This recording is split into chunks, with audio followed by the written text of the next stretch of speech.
So I'm currently preparing myself to redo my sample, like one of those. See that shell over there? And the problem is the first one had a dent in it, a crack. It was out of my control. The teacher says I'm not gonna grade it for that, but for my own mental OCD being, I'm gonna have to make it again.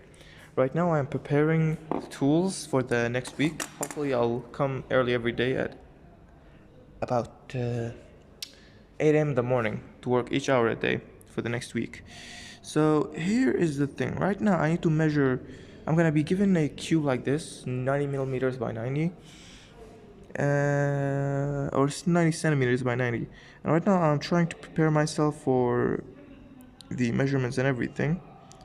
Apparently this one is a little too short. It has to be 30, but it's about 20 or something. So first we do the measurement and then we type the things. Then what do we do? We place them, tie them up to one of these. After all but of course here are the measurements. So it's 90 by 90, right? Hold up, focus. 90 by 90. We cut down the middle, 45. Cut 15 and 15 here and here. 15 and 15 deep. Same goes for all. Don't mind those. So same goes for both sides of the cube until it turns out like this. First one is this. Second one's like that. Next thing of course, after we do the lines, we're gonna use a saw to cut the lines that we made. Of course, the teacher also told us something. At the 15 mark, we could go a millimeter or two to the other side so that it doesn't fuck up.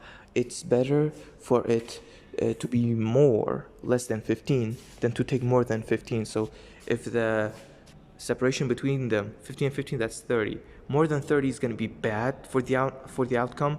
So those 1 or 2 millimeters on the side can be adjusted later on, if you can understand. Here is the 15-minute mark. If my saw cuts it like this, I'm gonna be effed. But if it's gonna cut it like that, it's not a problem because then I can sandpaper that side. Once that is complete and all the other sides are done, and we get a final cube like this, then, and of course, this also applies for what I just said too. This guy cut it short, right? But he can adjust those. But had he taken more, he would have not screwed the sample. You can't just go out of this one. Alright. Then we use one of these things. See? We adjust them to the top of this and we hammer it down piece by piece. That until we get this. Then we draw a diamond on each of these sides, a perfect diamond if possible. And once all of those are completed, we should be here. This sample has all the measurements in it. See, you make a diamond and then you saw away the triangular sides like that.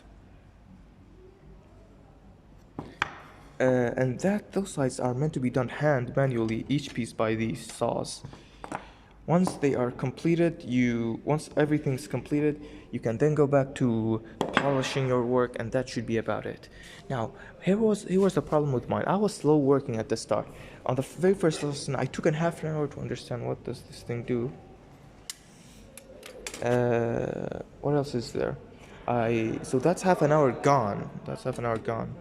My sample had a dent in it, and I didn't know the tools. I had to search.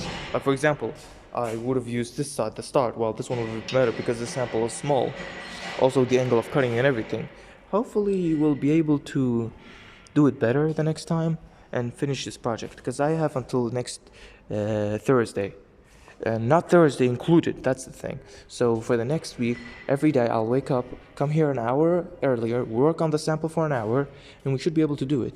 Overall, I think we would be able to obtain 4 hours of work time a day, if possible. Wait. Yeah.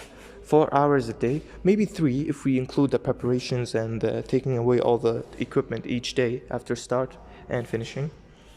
Hopefully everything will turn out good. I really like carpentry, so hopefully we'll be able to make something nice. Plus my OCD, everything's in place. All right, see you guys next time.